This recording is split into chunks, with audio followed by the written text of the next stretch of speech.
welcome to Concert Pipeline. I'm Steve Jones. Today on the program, we have Alex Kilroy. He was a kid from Transylvania who became obsessed with American music, discovered Stevie Ray Vaughan, played blues festivals in Europe as a teenager, eventually came to the US, studied at Berkeley, worked the Nashville Broadway circuit, and is now finally stepping forward as an artist in his own voice. And he has his debut album, Break My Change, which is out now. I dig it. I recommend it. We're going to have him on the program in just a moment. Before we do, let me catch you up on what's going on in my world this week.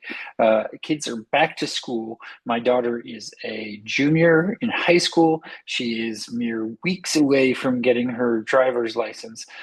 We have an agreement that she will have a job. She will maintain good grades. There's going to be a signed contract to that effect for her to get access to the car that she wants to drive and for her to start building freedom.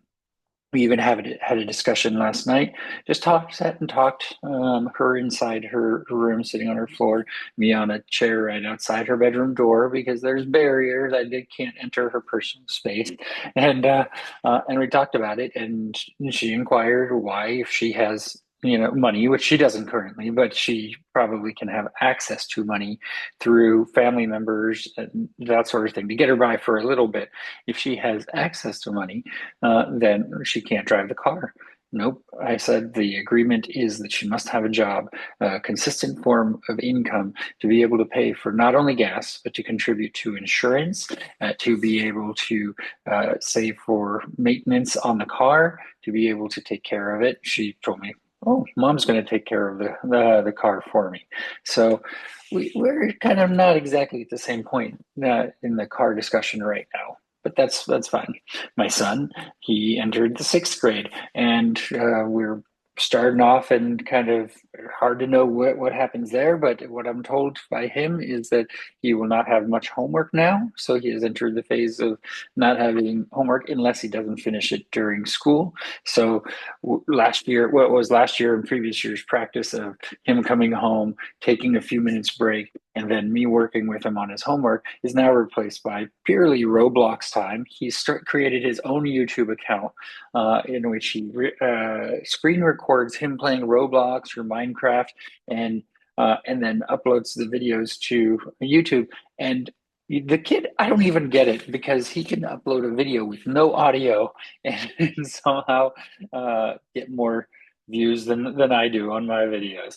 I'm not tripping. I have great conversations with musicians and I enjoy it. But it is really weird for him to just be able to come in and get views. And so I'm trying to encourage that. I'm suggesting him use AI as a support to learn how to build videos, learn how to build an audience. He wants to monetize it at some point, probably. And I think he ultimately wants to be a YouTuber and a gamer. And I don't know how I feel about that, but it's something he's passionate about, and I don't want to hold him back from what he enjoys, but I also don't want him glued to the screen for so many hours a day just playing video games. So where's that line? I don't know. I'm going to have to figure it out. Also, going to get to spend a lot of quality time with my son this next week as we're going to have a road trip to Southern California. We're going to go to Universal Studios, spend a fun day there, and get to the following day go to Long Beach to see the Three Pianos show with Andrew McMahon, where he's bringing his three bands, Something Corporate, Jack's Mannequin, and Andrew McMahon in the Wilderness, to play a 3+ hour set, which is one of the coolest shows I saw last year when I went to see this same show at Red Rocks. I don't know if the set list is exactly the same. He has had two other of these three piano shows at this point. There are only three total planned and none planned in the future, though nothing's off the table for the future. But yeah, he's not planning anymore right now. So he did Philly and he did Chicago, and I intentionally avoided set lists. I saw some similarities in terms of how the show is structured because you can't get it out of my algorithm that I'm a fan of Andrew McMahon, and I'm going to see some of it, but I don't want to know exactly what the set is. I want to be pleasantly surprised, and I'm taking my son to that show, and I'm hoping he's going to enjoy it. He's a moderate fan. He enjoys it enough. He's not a super fan of Andrew McMahon or anything, but he did get to meet him once through a fan club Zoom, once or twice, and so he has that. And then we've been listening to a lot of Andrew McMahon's music, so to get him ready for the show because I want him to enjoy it. So we'll see how that shakes out. I will report next time on Concert Pipeline. All right, so let's go ahead and let's get into the interview today with Alex Kilroy. Here it is. Well, thank you for taking the time. It looks like a beautiful location where you are right now. Tell me about where you are. Thank you. This is our backyard. Beautiful. Got the Okay. waterfall and everything. Like it's Yeah. It's like a little oasis where we yeah. relax when we And get a time. where do you live? Orlando Oh, awesome, awesome. I took my kids there this summer. It at was Disney, right? I didn't do it. I don't, when I have family in Orlando, Nice. and so I don't really like the theme parks. Really, I'm not all about. I mean, if you do Disney, you have to do like 5 days or something, right? Like Yeah, it's a commitment, crazy. and so what do we do? We didn't do Universal. I'm taking my son to Universal in Hollywood next week, though. We did. We went to a couple of other places. Let's see. We did beaches mostly. We went to the coast and Oh, nice. What in is Daytona or New Smyrna or it's I'm trying to remember which one it was. It's the one where the famous surf shop is Cape. Ron Uh, John, right? yeah, Ron John. Yeah, where is that? Which part of the coast is that? And I it might be uh, on the east coast of yeah, Daytona, New yeah. Smyrna, maybe Cocoa Beach. I Cocoa Beach, yes, that's it. And then, Okay. yeah, so we went to Cocoa Beach the first day. We spent a couple days in Orlando, just hanging with family and going around Orlando. And then we hit the other beach on the other side near Tampa.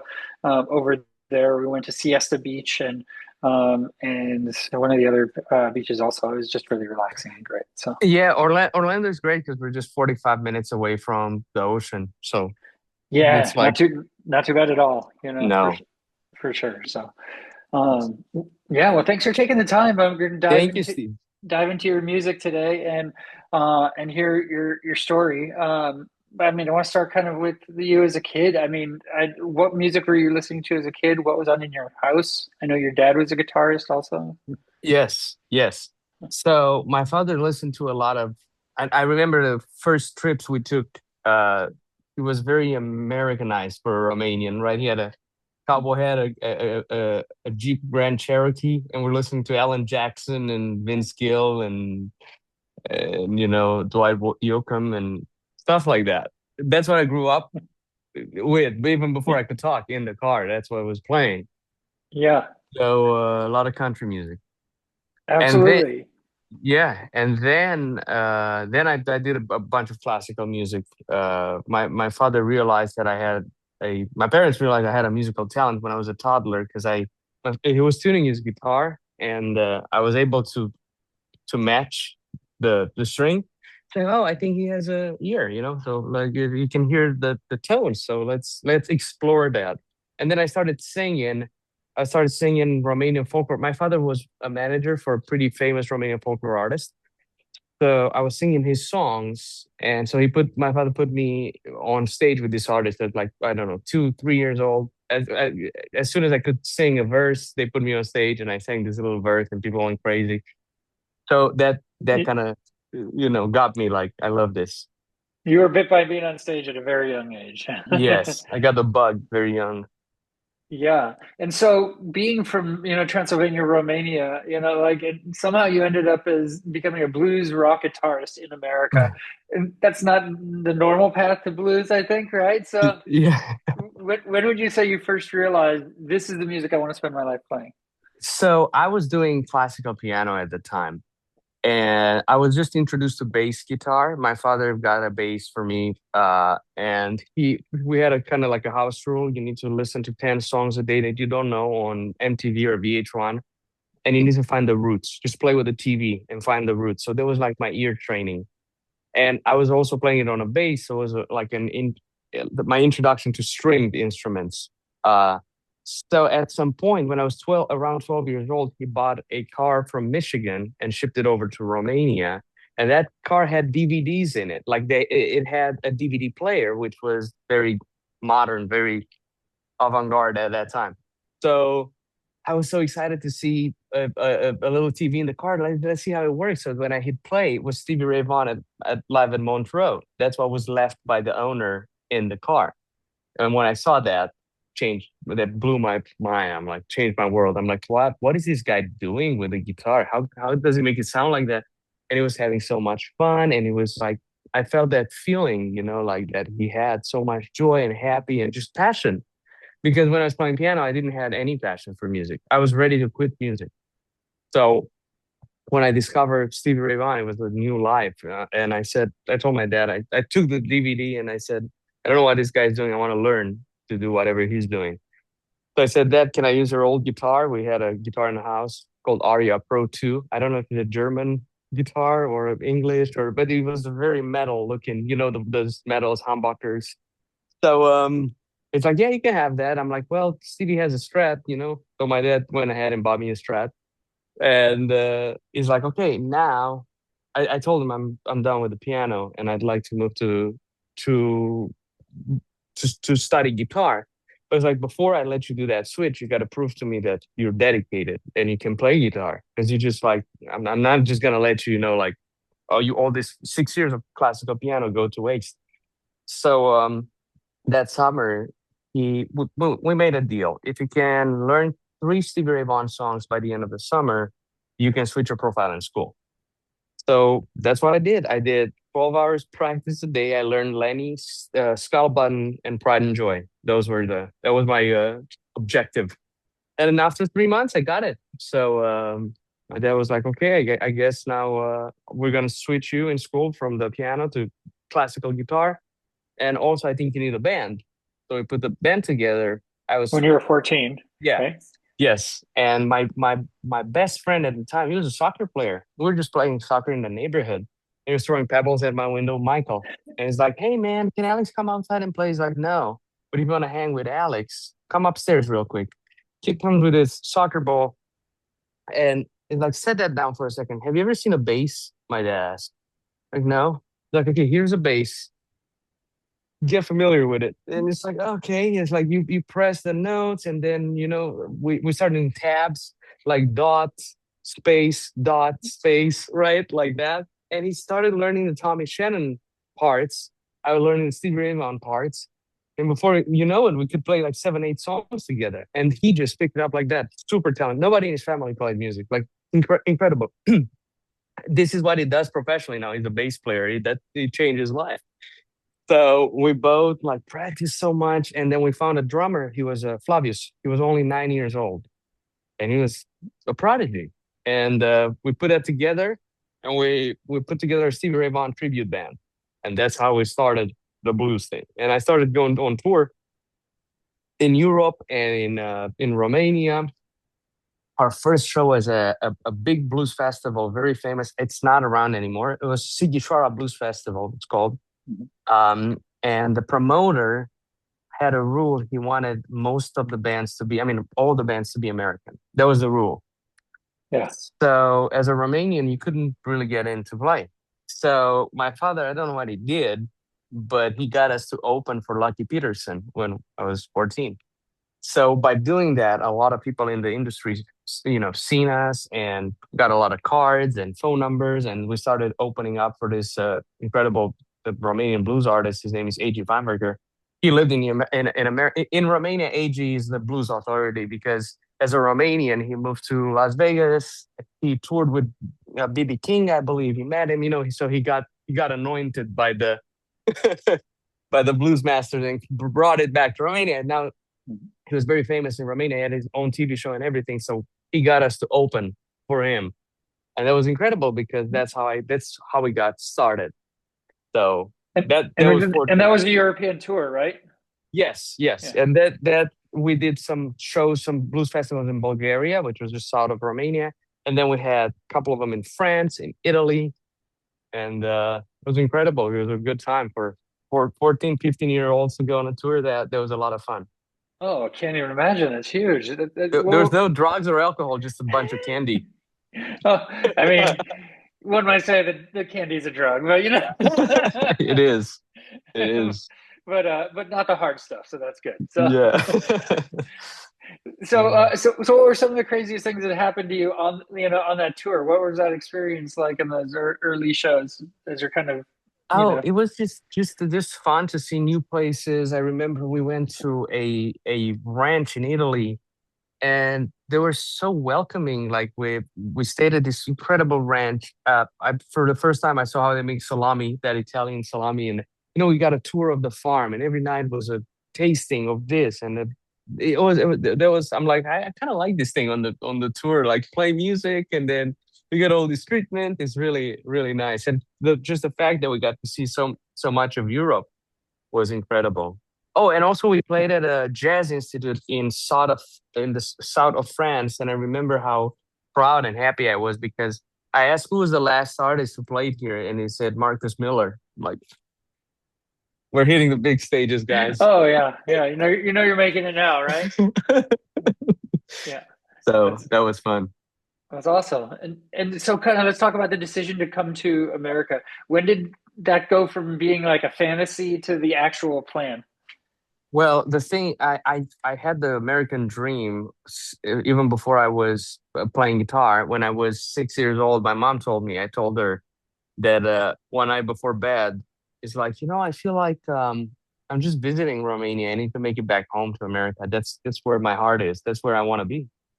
And my mom was like, "Well, that's an interesting." And I asked for an American flag, and I put it over my bed. So then that was my goal every day, every morning, every night. I was looking at that, and I'm like, "That's where I'm gonna go. That's what I'm gonna do." I don't know why or how, but I'm gonna do that. Yeah, So when it was a full circle when I discovered Stevie. I'm like, Stevie's in Texas. All the music I love is from America.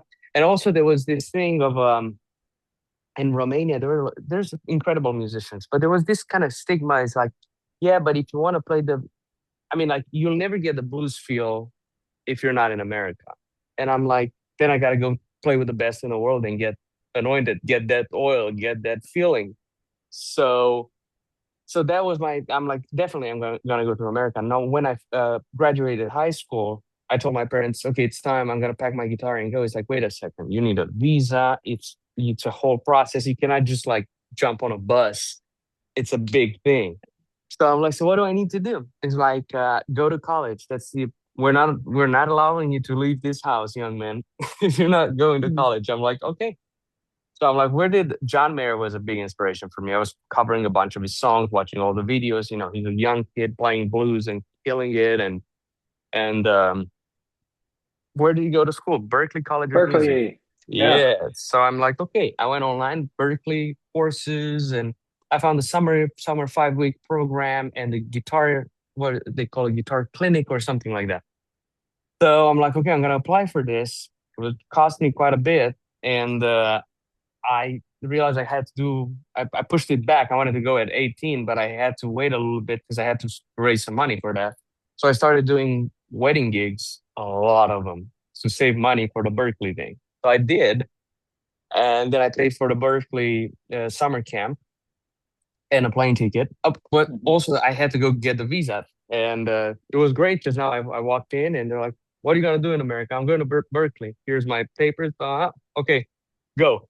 It was great. So when I was 20, I finally made it to Boston, and I went to Berkeley. I did the summer camp. I got to meet Tomo Fujita, which I really wanted to because it was John Mayer's teacher.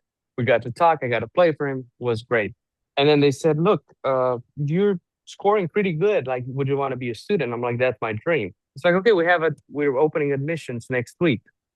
Prepare a song and come play it and do the test and the singing and the whole thing. So I went and I did that.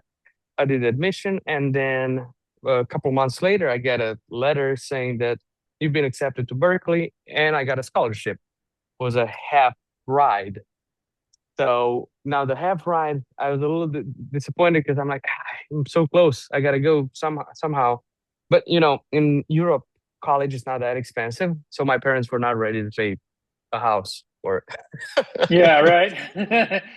So I'm like, what can I do? I'm like, we can let's see. The Voice. The Voice was happening in Romania. The big prize is 100 grand. I'm like, I'm gonna go get that and come right back. I'm just gonna Wait, go. Hold that thought. I'm gonna go get it. all that, yeah. So I went for it. I went for it. I turned the chairs. It was great. I got a coach, and that was great because um well, it introduced me to fame a little bit. But then when I became a finalist, like we literally, I was on TV, national TV every Friday night. So felt good. People know you. Yeah. Have, can we take a picture? And that felt good for a while. But I was always like, I got to make it to America because I got offered a record deal while I was in Romania, and the songs and I mean everything. Like that's it. You made it. It was the Yeah. big guns, right? The big record label in Romania. But I said no to all. I said I gotta make it to what I said, America. And now the Yeah. final came.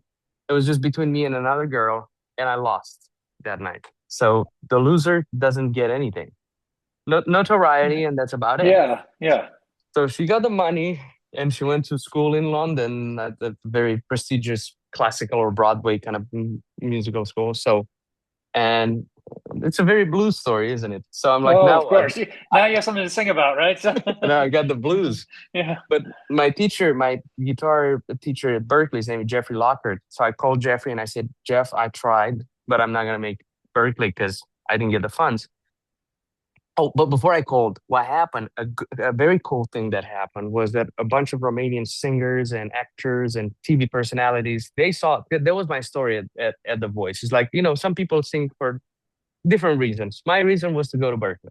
Yeah. And they said, well, this is a nice, if you want to go to school, let's help him out. So they put together somebody wrote a song and they put together this show called Pay It Forward, which is a type of a fundraising show. And we held it at a very big brewery in Bucharest. It holds thousands of people. I don't know, 3,000, something. It's one of the biggest live venues. So we got a lot of the artists and actors to show up and do a song with me. This show was 4 hours long, and we Wow. got we got everybody who's who of Romania to come sing a song, and it was great. Yeah. Yeah. And people paid tickets, and all that money went to me. Uh, Great, but still not enough to go to Yeah. Berkeley. But now I had a visa, and I had some money in my pocket. So I called Jeffrey. I said I didn't make the money for the scholarship for the school, but what should I do? It's like, man, if you want to play the blues, you don't have to go to Berkeley for real. If you want to go play the blues, go play in the clubs, go play with the people, go in the world, live your life. That's how you're gonna learn. Yeah. In the field, not in the classroom. So I'm like, okay, now what can I do? I'm like, I have visa, I got the money, I need a place, I need a reason to go to America. So I went online, Buddy Guys Legends. I'm like, I love Buddy Guy. Buddy Guy Legends, booking agent, talent buyer, Mark Maddox. So I pick up the phone and I call him. Said, hey, I'm John Smith. I'm representing Alex Kilroy, and man, let me tell you about this kid. He's like, yeah, and like he just did a voice. He turned all the chairs. He's on a world tour right now. He's coming to America, just making it all up, Yeah. and Yeah. Yeah. he's gonna be around Chicago in August. So August 18. That like let me send you an EPK. So I put all the videos and I create an EPK, send it to Mark. Mark gets back to me and said, yeah, man, can open up for Trombone Shorty, August 18. Like, wow, it worked. I'm like, let me talk to Wow. Alex. Alex, you good? Yeah, I'm good. Okay, he's good. You created fake email and everything to get it to him, To, to, to John Smith and the whole thing. Yeah. Yeah. So um, that was great. I got the gig. I called Jeffrey and at Berkeley and I said, hey, look, I got a gig at Buddy Guys. Like, how did you pull that off? I'm like, I just called. I just asked. I need a band. So he got me in contact with some amazing local Chicago guys. Sent him the songs, hop on a plane, and off I went to Chicago. We did the rehearsals, and then we went and played. And it was my first gig in America. It was great, really good. Yeah. Oh, So that's incredible. That's such a great story. That's so cool. And you spent a lot of time playing Broadway in Nashville, also. Like, so what was kind of the reality of being a musician playing at bars night after night while people, were sitting in the audience, that sort of thing? What was that experience like for you? Well, it was grueling. It was um at some point it was driving me mad, burnout. Well, in the beginning was wonderful because a lot of things happened in between. As I said, The Voice Chicago, I moved back and forth, finally got my artist visa. I was able to come back to Philadelphia. I was playing with a ska band in Philadelphia. N- And yeah, it was fun, but it was not paying the bills or anything. Man, Yeah. at that point I didn't have any bills. I just moved here. So that was good.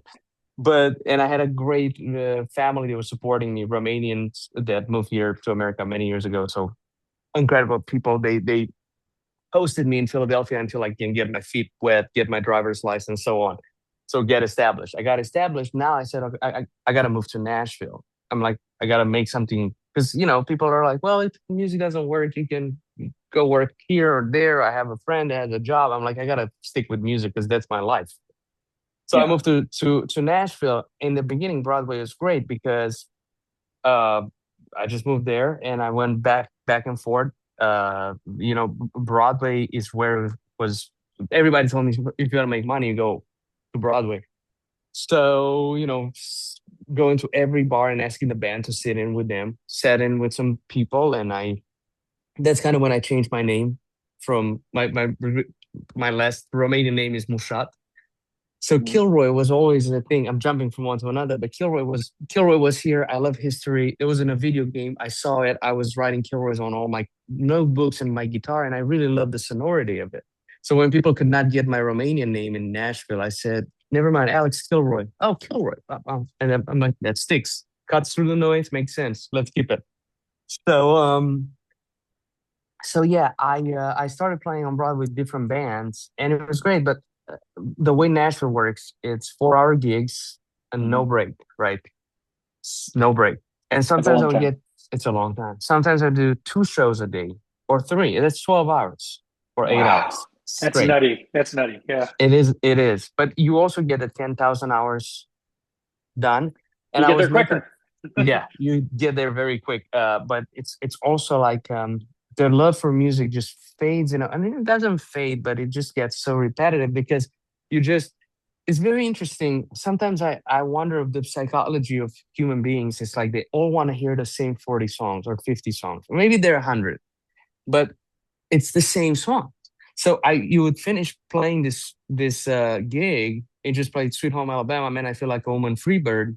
You go to the next one, you set up, and the first request is Man, I Feel Like a Woman, Sweet Home Alabama. You know what I'm saying? It's the same song. So then you play that all the time.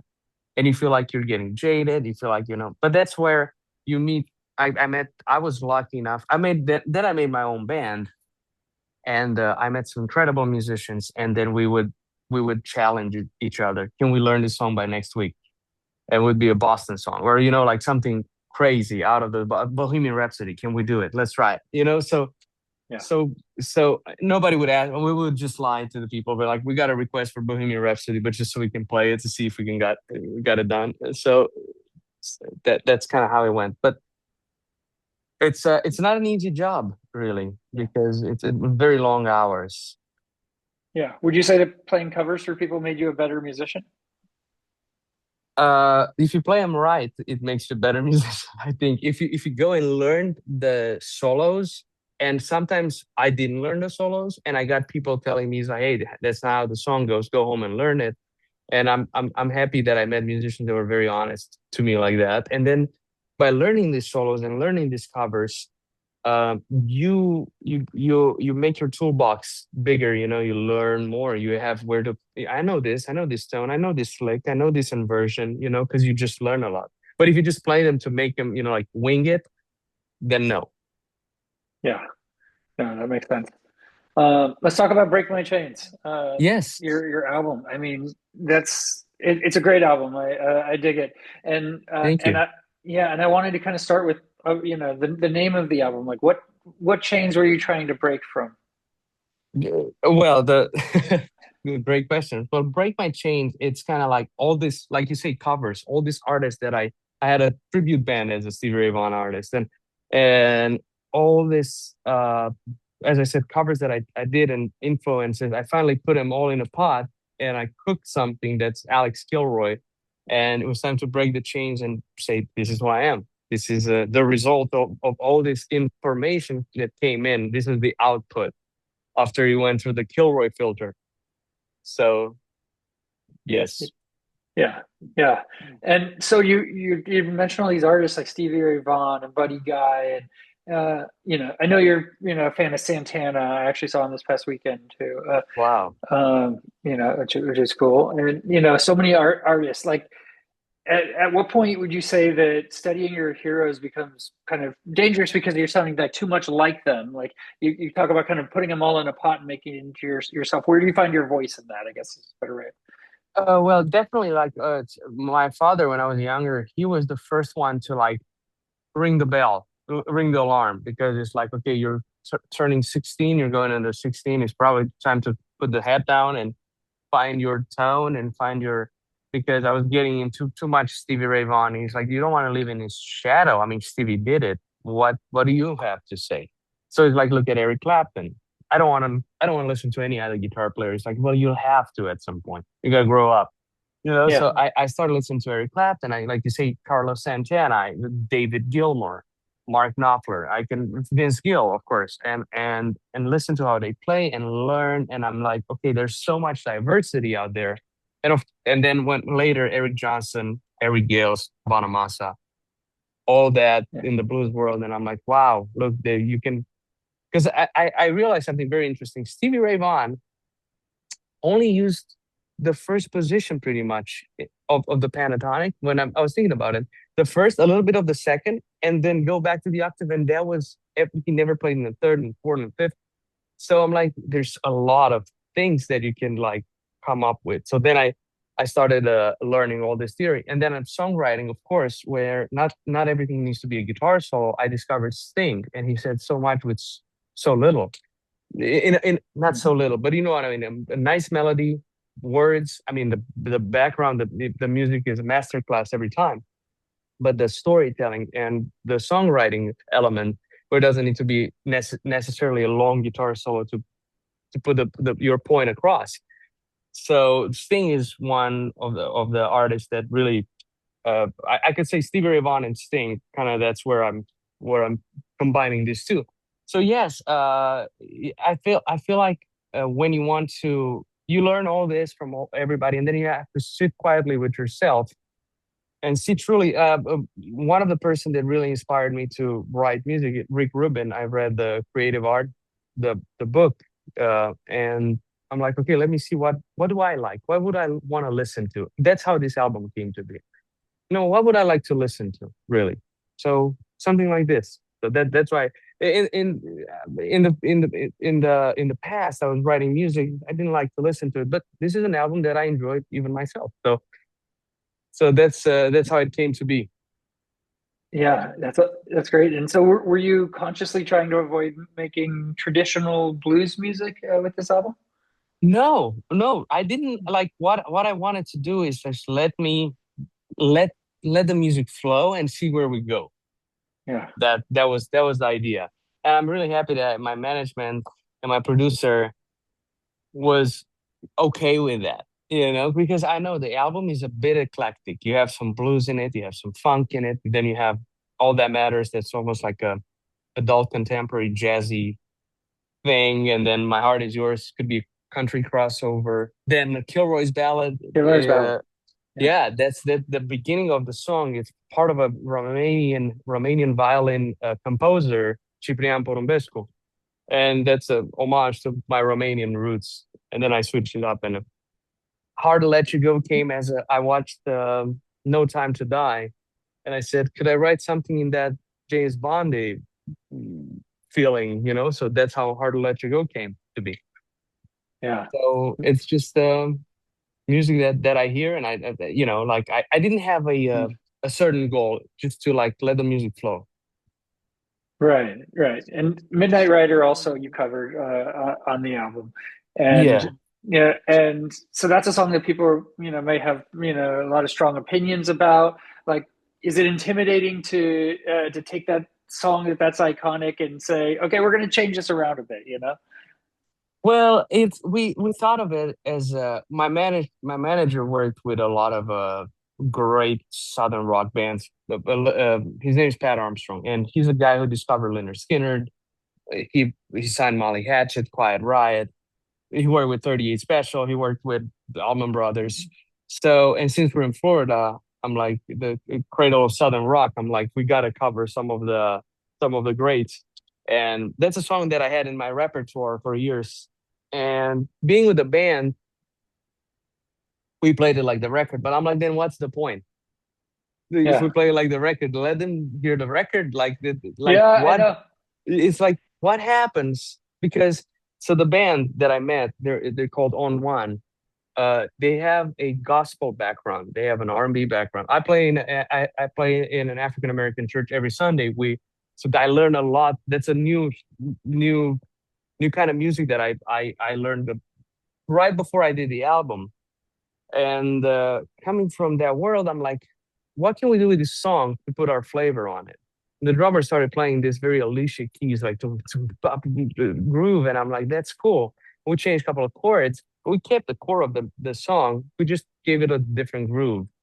And another interesting uh, uh, thing about the song is that I played the guitar. Um, the guitar that I play is one of the members from Molly Hatchet, Uh-huh. Dwayne Rollins. It's Dwayne Rollins' guitar that I'm playing that solo on that song. His Wow. his wife, because he passed away in I believe 2006, and his wife was at the session as we are playing the song, and I said I need some inspiration. And she's like, "Would you want to play Dwayne's guitar?" I'm like, "It's something that you find at a hard rock cafe. You just don't touch like that." Yeah. And it's like it's the last Kramer guitar, and it's like it's the last guitar he played before he passed away, and it was quite a moment, for her to do that. It was an honor and surreal. So yeah, that was a kind of a one take solo, and that was it. Yeah. That's so powerful to, to have been kind of channeling through him in a sense, right? Like, yeah. Yeah, yeah, Yeah. that was an incredible moment. So Yeah. yeah, that's the rendition we did for Midnight Rider. For sure. And as you're finalizing this album and putting it all together, do you find yourself thinking, about your dad and what he would say if he heard this album? Well, I'm really happy that my dad got to hear the album in Okay. yeah, right before he passed away. He didn't hear the masters, but he heard the mixing that Joe Costa did in Nashville. Because my father was it was my biggest critic, and I love that about him, like, because he was always honest with me. And, he got to hear all the songs, and he was very happy with everything. So I'm really happy that I got my dad's, okay, before he passed away. So Yeah. that was great. That's so great. I'm so glad he got to hear it. Yeah, yeah. Uh, So you're preparing for a tour. Tell me what you have going with that. So right now we're playing locally a lot. Yeah. My Since we're the new kids on the block in a way. We did a tour in Nashville. We had 4 shows. We did a whiskey jam, and it was very well received. So we played the Underdog with Ben Brandt. We played Papa Attorneys, which is a blues club, and then we even played Tootsie's. If you're familiar with Tootsie's in Nashville, the Tootsie's is like one of the oldest bars. It's right behind Ryman and Johnny Cash.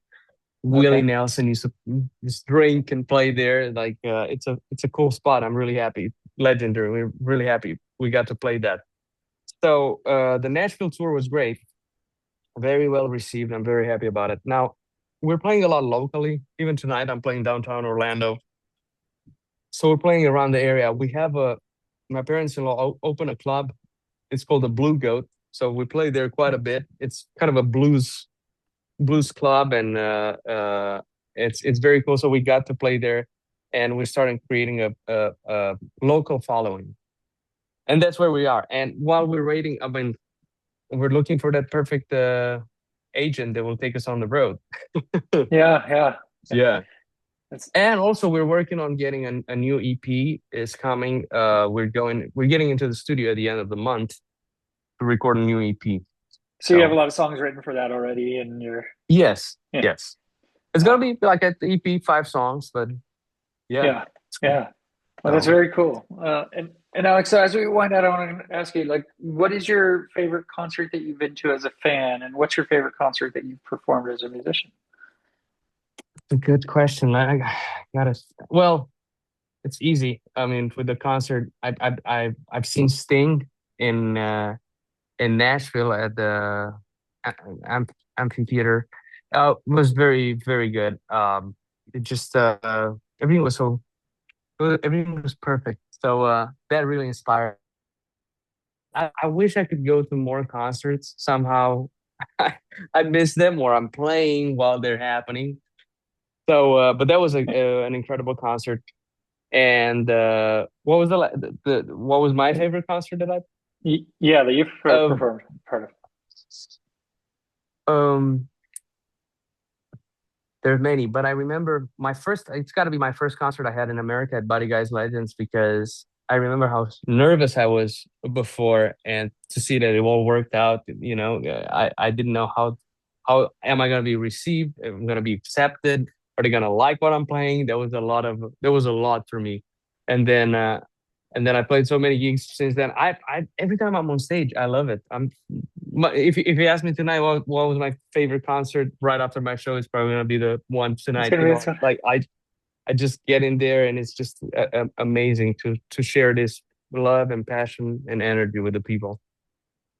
That is awesome. That's awesome. And great. Thank you for sharing your music with everybody too. I mean, in your story, I mean, you have such a great story. You okay? You got me?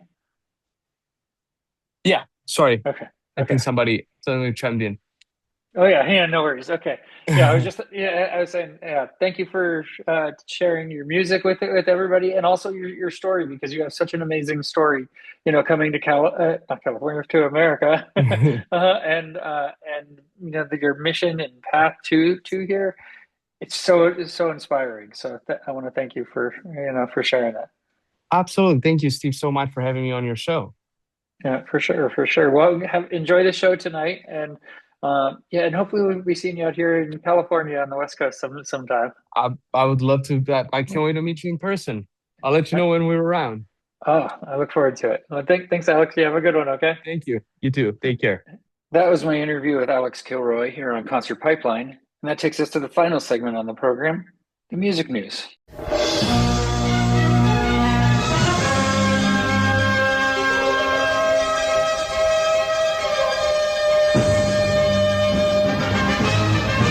First up is a story about Courtney Love.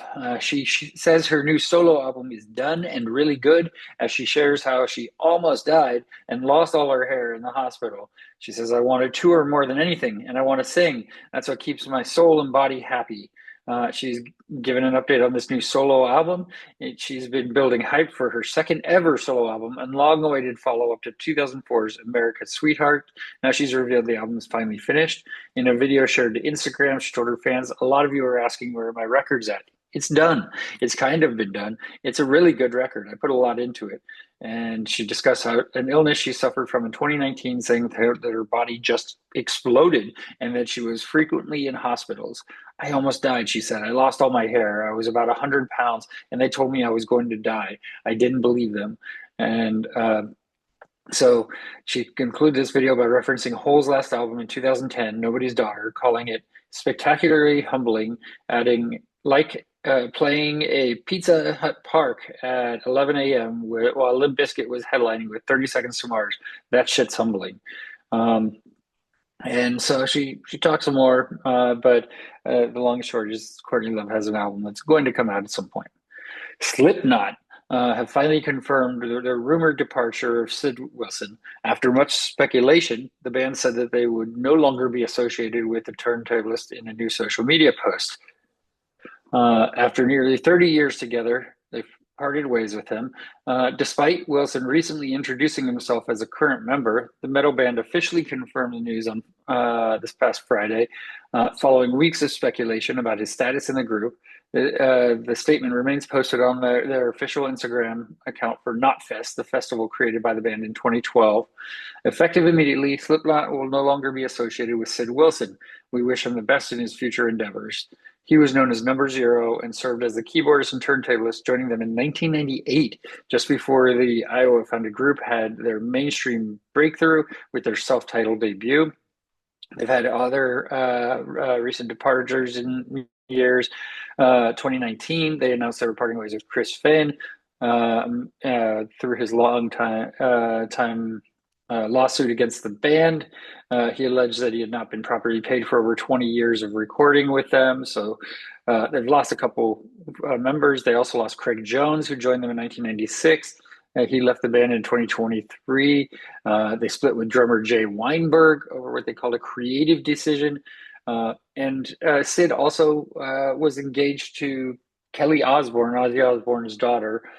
He proposed to her at backstage at Ozzy Osbourne's last show, and I remember seeing a clip of this and Ozzy Osbourne saying "fuck off" or something like that. Well, I think he did also because uh, though they started dating in 2022 and they had a child together, they called off the engagement 7 months later in March of 2026.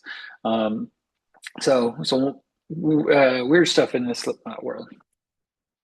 There's footage that shows Dave Chappelle protesting for the Fuji set being cut short at Lauryn Hill's Diasphoria Calling Festival, saying, "You're fucking up history. You turned off the mic on Martin Luther King." This was part of Lauryn Hill's festival on August 7th. Hill and Wycliffe Jean reunited for the event on Friday, August 7th, alongside Erica Badu, Giggs, and Hill's sons. Also, the grandchildren of reggae icon Bob Marley. There was frustration from fans on the night, however, when their set was cut short after they arrived on stage at 10 p.m. BST, and the venue had licensing restrictions which prevented it from continuing past 11 p.m. I know how these restrictions are. I saw it once with the Foo Fighters at Bottle Rock, where they were in the middle of Everlong, their last song of the set, every time they play, and the power was cut short. And I didn't realize it during that performance because I was very close to the stage, and they kept playing. They didn't stop the song. They kept playing, and I could hear it from the 10, 15 feet away that I was, but apparently everybody else lost lost the audio. It was pretty interesting. Um, and so the pair attempted to address the crowd, but their microphones were switched off. And a message appeared on one of the giant screens. It said, "Thank you, everyone. We're sorry for the abrupt finish. As part of our license, we are legally required to finish the show at 11 p.m. and cannot continue beyond this time." So folks were not excited, and Dave Chappelle was at the head of that, all of that noise as well. Green Day. Green Day played a surprise performance at their Nimrod's premiere after party. We've always dreamed of making a Green Day movie, and now that dream is finally a reality. I want to see this movie. Let me say that. I'm excited to see it at some point. I'm not sure if I'll see it in theater or wait for it to come to streaming, but I'm excited to see it. It seems pretty cool. And they played a surprise live set at the after party in Los Angeles, and you could see that. But it was like a whole set. Also, they let me see. They performed 16 songs as a trio without their usual touring members, just the three of them. The special slot kicked off with going to Pasalaika from their 1998 debut album, 39 Smooth. They played a bunch of hits as well, some rarities. It seemed like a pretty cool, intimate show, which was pretty awesome. Next story is Spotify announced new AI labeling system for AI-generated artists and content. An AI persona badge will be added to some profiles from next month, and music from AI personas will not be included in any editorial or algorithmic recommendations. I read this story, and it's interesting, and it's great that Spotify is staying ahead of the AI music kind of waves. They're not shutting it down, but they're controlling it, which is pretty cool. Been a significant rise in AI-generated music available online in recent years. Just last month, Deezer shared that AI-generated music now surpasses 50% of daily uploads on the platform. the first time that human-made music has been outnumbered by AI alternatives. And before then, it was found that 97% of people can't tell the difference between real and AI music. And Spotify is looking to increase transparency on the platform by introducing badges to help label AI generated content and the pages of AI generated artists. So I just like it again that they're doing something about it, which is great because it's a scary time with AI. I mean, there's a lot of value to what AI brings, but it's also scary how just readily available and how it can kind of emulate reality, you know? Okay, a couple more stories to wind us out here. ZZ Top's Frank Beard dropped off the tour over health issues. There, he left the band's current tour to deal with a health issue, and it was confirmed that he will not be completing the current leg of the tour. And the drummer Michael Monaghan will join Billy Gibbons and bassist Elwood Francis for the time being. Um, there's not much additional available about his condition or the reason behind his absence, but his status was initially led to last-minute cancellation of the group's Hollywood Bowl concert last week, where they said insurmountable obstacles require canceling our Hollywood Bowl for performance. Gibbons shared that in a statement posted to the band's social media. Friends, fans, and followers of ZZ Top are the best in the business, and the band is counting on everyone to bear with us for this brief interruption. It seems to be tied to Frank Beard here. And also at Hollywood Bowl this Saturday, the Foo Fighters are playing a special one-night-only concert, collaborating with the Los Angeles Philharmonic and Yola, the Youth Orchestra Los Angeles, celebrating Gustavo at the Bowl, honoring Gustavo Dudamel during his final season as music and artistic director of the LA Philharmonic. Dave Grohl has famously partnered with him before and come out during performances that he's done.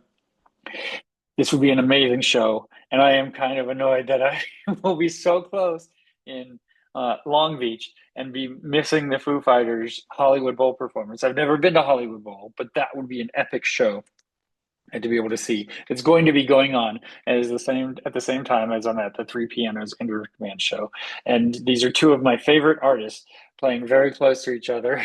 And I had already chosen Andrew. I'm taking my son to it.